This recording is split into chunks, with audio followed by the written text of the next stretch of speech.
It's bridge time, baby. We're back. We're here in Atlanta.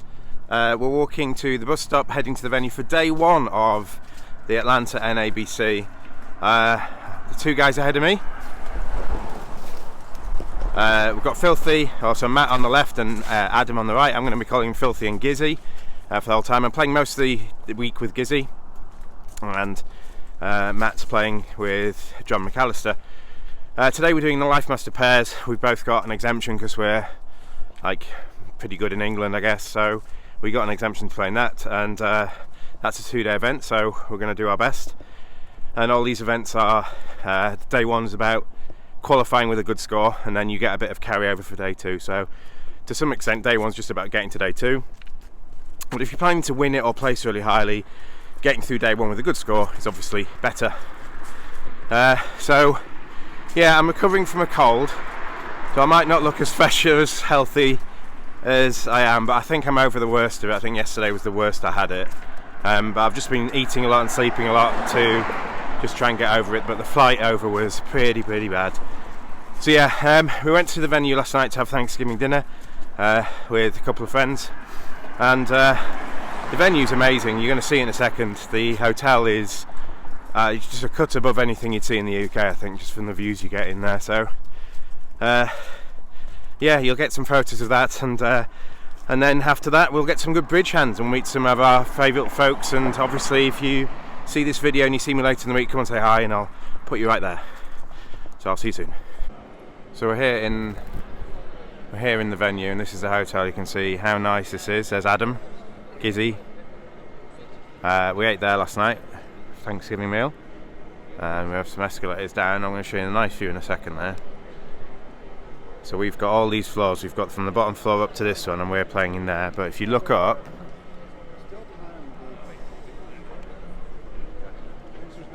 it's just nuts, absolutely nuts. I think what a nice place, eh?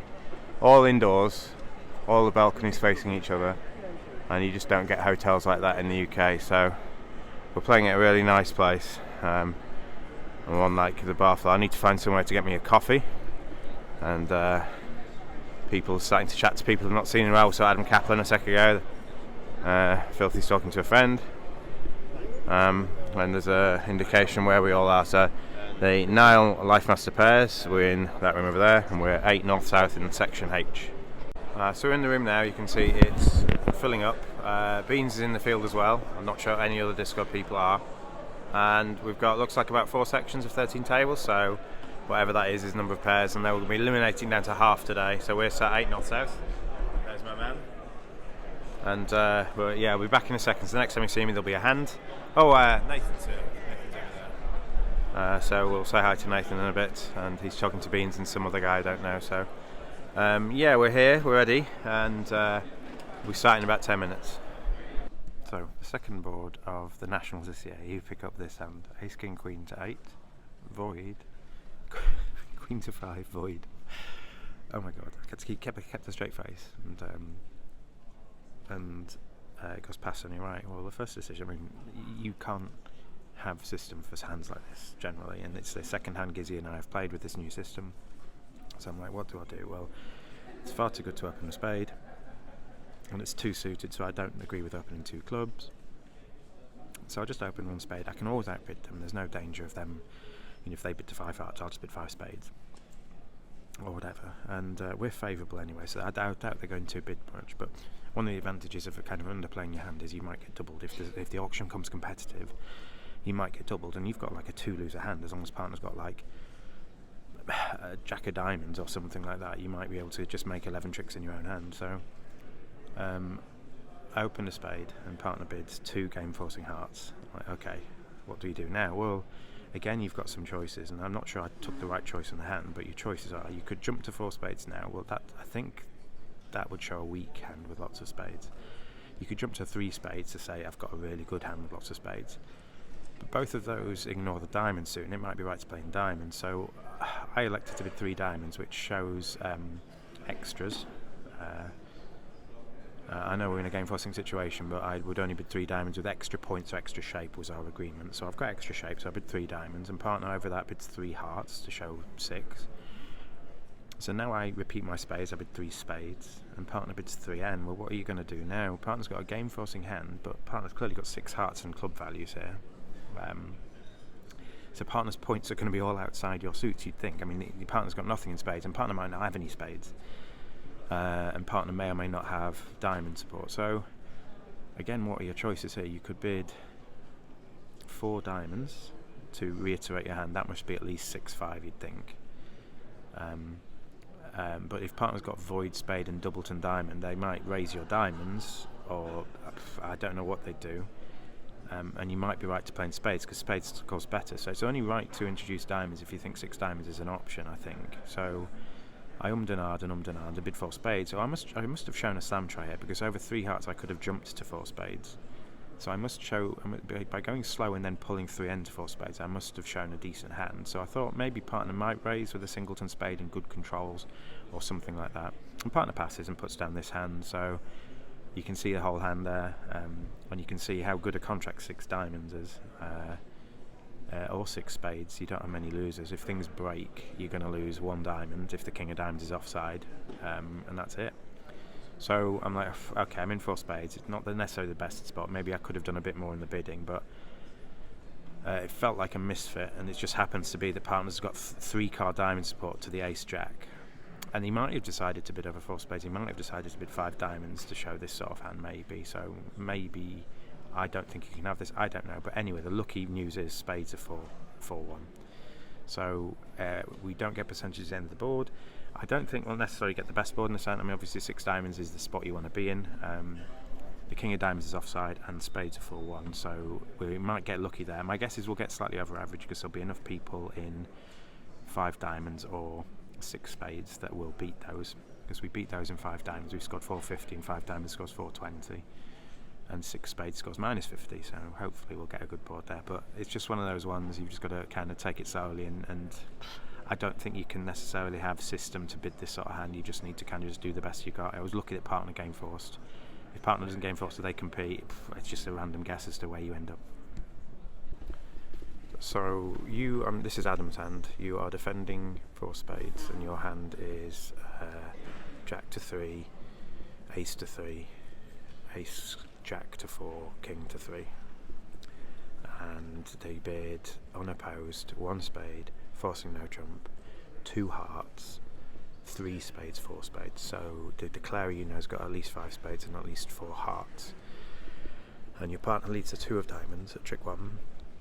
And we play 4th and 2nd, so the 2 will be usually from on a 4th. It could be from on a 3rd, but it will guarantee an honour when we lead small. And at trick 1, declarer puts the 10 of diamonds in, and you play the jack, because partner's going to have the queen nearly always here, and that holds. And you're deciding what to switch to at trick 2. You've got jack 3rd spade, that could give a trick away. You've got ace 3rd heart, that could maybe give a trick away. You've got king 3rd club, that could maybe give a trick away. You've got ace of diamonds, and that could maybe give a trick away if declarer's roughing. So you're at a bit of a don't want to lead anything sort of hand. But Adam found a great switch. He played a low heart from ace to 3, and that's probably the only lead that, you know, it doesn't really give a trick away. If declarer's got king and queen, it doesn't really matter. If declarer's missing one of them, partner might have king x or queen x. Partner might be, you know, if declarer's 5-5, for example, partner might be able to rough these hearts. And so it was a great switch from Gizzy at trick 2. He switched to a low heart. It took him a while to do so maybe declarer could get this right, maybe, because it seems a really weird thing to switch to from the queen of hearts with the jack in dummy. I think that's usually an indication that you shouldn't really play a heart here. Declarer knows he's got a safe spade switch from his hand, and so Adam switched to low heart, and declarer played low, and I won the queen, and then I played a heart back to Adam's ace, and then Adam played a 3rd heart. I get to rough it, and then I played the queen of diamonds, killing the king, and now he has to declare he's just got to lose a club at the end. There's no sort of squeeze or anything, because you're discarding after dummy, so there's no way for them to squeeze you in diamonds and clubs to get rid of your king of clubs. So I'll show you the whole hand now.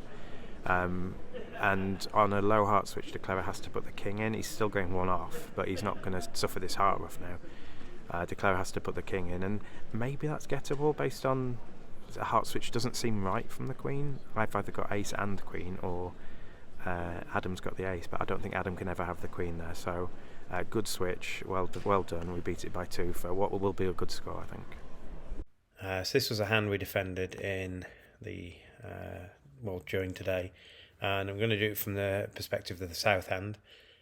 East opens a strong no trump 15-17, and it goes pass, pass, pass, and you're on lead. Well, it's one of these situations where your intermediates aren't great and your 4-card suits.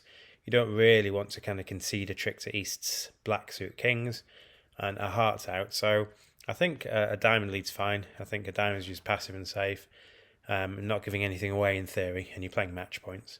So you lead the 4 of diamonds, which is your lead from 3 low, you lead middle. And dummy goes down with, well, a flat 3 count, which is really good to see. So prospects of beating this are good. They are vulnerable, so, plus 200 is the magic number, but the more you can get, the better, obviously. So the diamond lead goes 6, small 7, 8. Okay. Not the best lead. Partner might be kind of finessing dummy here. Partner might have something like, ace jack 7x or something like that. We don't quite know exactly what partner's playing the 7 from, but they must have probably a higher diamond than the 7, so they're probably finessing the 9 or something like that, and maybe have 10-7 or jack 7 and maybe a higher honor. So we'll see what happens. If Declarer plays back diamonds, then partner's not got that much in diamonds, but Declarer at trick 2 plays a 2 of hearts. You don't really want to put your ace on thin air, so you play low, and the jack forces the queen, and this is where partner can maybe clarify what their position is. If they switch to one of the black suits, you're absolutely happy, but if they play back diamonds, it probably means they've actually got genuine diamonds. And they play the 3 of diamonds back, which is if partner had 3 diamonds, like 10-7-3, they would play the 10 back, so this probably means they initially started with 4. And this goes jack, small, queen. So partner's probably got the ace or king of diamonds, we don't know to how many, probably ace or king to 4. And at trick, whatever, Declarer plays the second heart, partner plays the 8, and East plays the 10, and you win with the ace. So partner played a diamond back, didn't feel the need to play a black suit through Declarer, so I don't think you need to. The same reasons for not leading a black suit at trick 1 are apparent. So I think at this point, again, just play diamond back. Either partner's got the 4th diamond or Declarer's got the 4th diamond, maybe partner's got ace to 4 and you can cash 2 diamonds, and then you can signal for the, you want a spade, not a club or something like that. So you play the diamonds back and it goes 9, 10, ace. Now, if partner's got 10-7-3 of diamonds, they probably would have returned the 10 just to give you effectively count on the hand. So partner's got the king and the 10. If partner's got the king and the 10, they're probably signalling for clubs. It probably means Declarer's got the king of spades and partner's got either the king or the queen of clubs as maybe their entry to get into their diamonds. The Declarer cashed the king of hearts, and now we need to decide what to do. Well, we don't really want a club through, we'd prefer a spade through, so we played a discouraging club. That was our aim. And that wins, and then Declarer switches some hearts to a small club. Well, partner's possibly signaled for clubs. Partner's probably got another high card left, and it's probably not the king of spades. If Declarer had the king of diamonds, they would have cashed it. If Declarer's last heart was good, they would have cashed it. So it's likelihood that partner's going to win this and be able to cash 1 or 2 red suit tricks. So we're going to play low on this. Low, king. Partner plays the king of diamonds, that's good, we knew they had that. Declarer throws a heart away, which probably means partner's got a winning heart to come as well. Partner's got like the 9 or the 8 of hearts, whatever it is. So you give count on spades. And on the 9 of hearts, you've got to think about what East's last cards are. Well, the 10 of clubs forces partner's king, so East must have queen and jack of clubs. And East must have the king of spades. Well, it's getting to the point where East, you've got quite a lot of things over, dummy. What happens on the 9 of hearts is that East is actually squeezed. You can see the whole hand now. On the 9 of hearts, East is squeezed. They either discard their club and your ace 8 of clubs take the last 2 clubs, as long as partner plays a spade through. Or if East discards a spade, you discard your small club and partner spade through kills East spades. You get 3 spade tricks and the ace of clubs. So at this point here, you've got a defensive squeeze, one of the rarer occurrences in bridge. Declarer didn't get the hearts right necessarily, and obviously dummy provided very little help for Declarer. They only had the 1 entry to dummy to do anything, and they played into your stiff ace of hearts, so that was great. But I tell a bit of a lie. We're just going to go back a bit, back to the point where this point here. So it is a bit of a lie on the on the king of hearts. you want to make life easy for partner as much as you can. Every time you make partner's life easier, the less likely to make an error, or you're kind of leading down the right path. And Gizzy didn't. Gizzy, it's very difficult to spot this as an error, but Gizzy really didn't want me to play a club over a spade, so made it really clear. And Gizzy discarded the 8 of clubs, not the 6. So actually, what happened was Gizzy discarded the 8 of clubs, and then when it comes to the point where we're trying to squeeze declarer, Gizzy had a6 of clubs and Dummy had the 7, so the 6 of clubs wasn't good enough to squeeze declarer anymore. So at trick 7, or whatever trick this is, we lost the defensive squeeze. I mean, we still took it 2 off for like 80 odd % from the match points, but 3 off would have been a really good feeling there. So it was a nice potential end position there that we didn't quite achieve. It's very difficult to see without hindsight that the 8 of clubs can cost, and what you're doing when you're playing the 8 is trying to make my life as North easy. And so thank you for that, but sadly it dropped a trick. So just finished the first session. Generally pretty solid, no bidding mistakes, which is a plus for me. I think there might have been one. I'm going to check with Gizzy whether I misplayed on one or misbid on one. But we finished 5th in our section for 54% or something. So we're doing okay. And, the aim today is to qualify for tomorrow. So we come back, score anywhere near 50%, and we're going to make it. Some interesting hands, but generally we just played solid. A couple of mistakes each of us, obviously, but you're not going to get flawless sessions. We're going for lunch, I think. We're going to try and find where Beans has gone, and then we're going to come back for fresh set 2. So we've just got food in this food court that we get to by just lots of sky bridges or something. There's loads of different restaurants. You've got sushi, you've got a steak sandwich place, you've got subs and all these sorts of things. So my guess is we'll eat here most days. And the advantage to this is it's all indoors. And this being a holiday today, you can see there are some places closed, and so we'll have more choice, and it won't be as the queues won't be as long tomorrow. So that's good. I had a Philly steak and cheese sandwich or something, so that was quite nice. Well, I think I'll be trying out some sushi places and stuff when I'm feeling a bit better. I think I just need to eat when I'm a bit ill, so I just need to eat, and sushi doesn't usually fill me up, so I'll do sushi later in the week.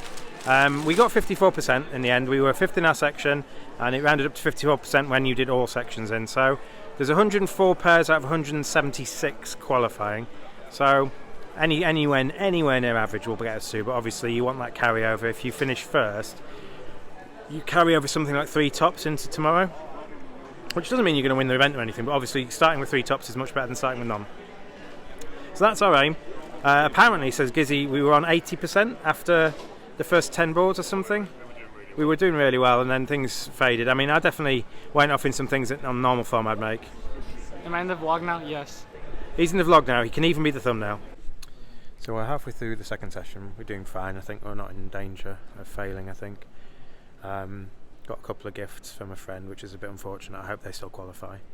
And there's an interesting play one in 4 spades. So you've got your declarer in 4 spades, and you've had a long and winding auction where diamonds was the unbid suit, and you show a forcing spade raise. Your partner supports spades with king doubleton.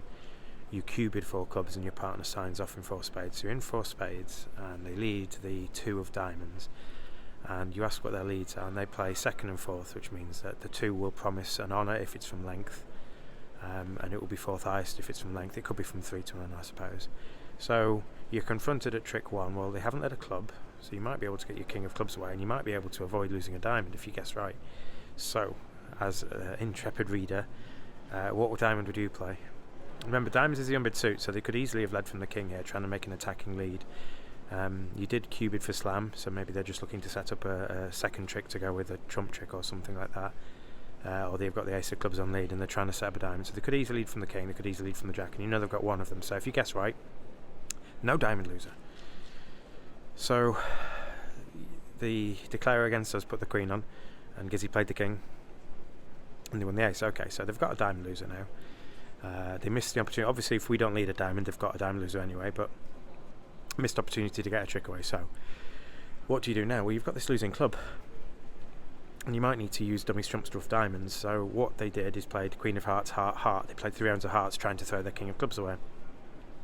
And the opening leader only had 2 hearts, and they were able to ruff the third round of hearts. So you throw your king of clubs away, and they ruff the third round of hearts, and they switch to the queen of spades. Well, what on earth is that? Look at your spades. Well, the queen of spades is probably their last remaining spade, which is good because now they can't win the next diamond and draw dummy's last trump. So you're going to be able to get a diamond ruff in. So they play the queen of spades. You win with the king. You then play the 10 of diamonds to the opening leader's jack, and they don't have a second spade. So you've not played it great. You've not guessed right so far, but you win with a shot. And they play the 10 of clubs to the ace, and you ruff it. So now you've got a stack of trumps and 2 losing diamonds. But your diamonds, if you remember what dummy's diamonds were the queen and the 10. You've got the 8 and the 6, I think. So what's going on? Well, they've led the 2 of diamonds, which if you're playing 4th highest, that's 4th from length. It won't be a 5-card suit. So you know that someone's got a singleton diamond left, and there are various singleton diamonds that you can pick up. Obviously, if one hand's got a singleton 9 of diamonds, you can ruff your low diamond, your 8 becomes high. The other thing is that Gizzy, if Gizzy's got the singleton 7 of diamonds, you can play the 8 of diamonds to pin it. So you play the 8, and if they don't cover it, you run it, and then you aim to ruff. You aim to promote your 6, basically. You might get over rough now, but that's another possibility. So you could play the 8. If they cover, you could ruff it, and then your 6 is set up. So they're not going to cover this if you play the 8, potentially. So I don't know what the right thing is to do. I think Declare is probably wrong to play the 8 on the basis that he's relying on me to cover when I've got the 9. Anyway, what happened was Declare played the 8. I played low. He was like, well, he shrugged his shoulders and says, I'm sort of committed to running this now, which I don't think he is. I think he can change tack and just rough it and make his contract. But he ran the 8, losing to Gizzy's 9. And Gizzy has the opportunity to do something absolutely stellar. He can do something beautiful. And if Gizzy returns a trump, I would beer Declare. But Gizzy knows he's over-ruffing diamonds, so Gizzy just played us another club, and Declare roughs, tries to ruff his diamond, gets over-ruffed and went 1 off. So an opportunity to have the defensive beer when Declare made some unlucky choices. I think the Queen of Diamonds at trick 1 was it's just a guess, I think. It depends on how likely you think they are to lead from the King versus the Jack here. But they're going to lead a diamond on nearly any diamond holding, so I don't think that's necessarily guessable. But I think when they run the 8 of diamonds and I don't cover, they just have to kind of bail out and rough it. Because even if the 8 of diamonds holds, you're still going to lose this diamond. And I think Declare didn't shine in glory there. But it was an interesting point there to see that you can pin the 7 of diamonds. But more importantly, my partner denied me a beer. So you pick up the following hand. You've got Ace X of spades, 2 low hearts, King Queen Jack X of diamonds, and Ace to 5 clubs. And you are, I believe, you're first to speak, and you're favourable. What are you opening? Well, our methods are we're playing 14 to 16 no trump, and 1 club could be 2 or more with all balanced hands and all hands with clubs and stuff like that. So first things first is whether you want to open this a no trump, and I think you sort of have to. I mean, you can open a club, and we've got good methods to kind of entangle things, but my rebid is diamonds, and so I'm going to have to rebid this ropey 5-card club suit on a lot of the time. So I didn't really fancy doing that, so I open a no trump with 2, 2, 4, 5, which is fine. And it goes pass, pass, pass. So you're in 1 no trump, and dummy goes down with what you can see, and they lead the 9 of diamonds. And so you're looking at you're counting your tricks. So you've got 4 diamonds. You've got I'm moving the fluffy thing. You've got 4 diamonds. You've got Ace King of Spades is 6, and you've got the Ace of Clubs is 7. And you haven't really got many quick avenues to extra tricks. So I don't know, you're probably going to make 7 tricks a lot of the time. However, they've led a passive diamond lead, which means they haven't got a clear, good lead elsewhere, you'd think. I mean, a diamond lead seems good for us, it doesn't hurt us at all. And partner's made a good choice not to transfer to hearts. Now, obviously, 2 hearts, if hearts aren't breaking very well, we'll play pretty poorly, I think. They're going to make a club and a spade, potentially, and then several heart tricks. So we're in a good spot, I think, potentially. And so what I'm trying to do, if I can make 8 tricks, I'm going to beat... I mean, 2 hearts isn't making 8. 2 hearts are making 9. So I'm trying to make 8 tricks. So what I did at trick 1 is I won the Queen of Diamonds just to keep, options open, where the Jack was, where the King was, things like that. And I played a heart towards dummy. and they went in with a 10, and then they thought and overtook it with a jack. And what I'm trying to do, potentially, if they just play a passive diamond back, I'm trying to play for hearts 3-3. And if hearts are 3-3, I've got the ace of diamonds and the king of spades to get to them to force them out. So I'm going to win the next diamond in my hand, for example, or the next spade in my hand, and I can play a second heart. But if they switch to a spade, they get their spades going, and they do have an 8-card spade fit. So, and I was benefited at trick 3, when the 10 heart, it went small heart 10, small jack. That's good because he thought well before playing the jack. So he hasn't got like ace jack or king jack tight or queen jack tight or anything like that. He's probably got 3 hearts. So the hearts are probably 3-3. But what they did do is they switched to the king of clubs, which I went, okay, I'll play small. It went small, 9 small, and then he played the queen of clubs. So I can win this, and I can then knock out the 8 of clubs to set my clubs up. Now, obviously, he's not playing me to have this club holding. I think it's a bit of an aggressive attack on clubs here. And so when I concede the club to the 8, I'm like, well, they can try and cash as many hearts as they can. But he played a diamond back, so not only did I set my clubs up, but they didn't get the 2 heart tricks they deserved. They only got the 1. So it's one of those things, I think, sometimes just playing your weakest suit means that they then set up tricks in your other suits. If they switched to spades, I was probably just going to make 7, but because they switched to clubs, and the clubs were favourable, I ended up making 9 for about 92%, which has helped us towards our good finish. So we've just finished the second set. We got 55%, good for third our way in our section, which is decent, I think. I mean, I definitely think we played better in the first set, but we got more gifts this set, but we played worse, so it kind of evens out. So we've qualified, so it's fine, and we're around 30th overall. We were 26 with the last round to go, but our very last board's probably close to a 0. We both did. Well, I definitely kind of got too involved in the auction, and partner sort of forced to go 3 off and 4 spades. Oops. So interesting hands today. We've got like I say, we've got more gifts, and sadly we've got some gifts against friends. So I don't see whether they qualify, but hopefully they did. So we'll be back tomorrow with another good set of boards and hopefully interesting hands. Going back now, our 4th member of our flat has arrived, or at least arrives in the next half an hour. So we're going back to make sure he's not sat by himself.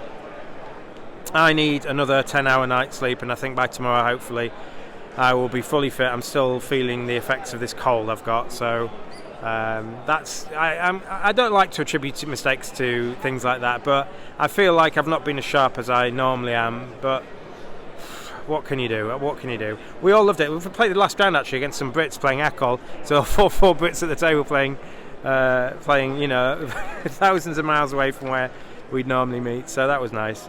So I'm just going to go. We've got to wait for Matt. He's in the solo A. He's got 1 round to go, so we're going to wait for Matt. We're going to have a drink in the bar and relax, and then I'm going to go back, edit this video, and then get lots and lots of sleep. So I'll see you all tomorrow.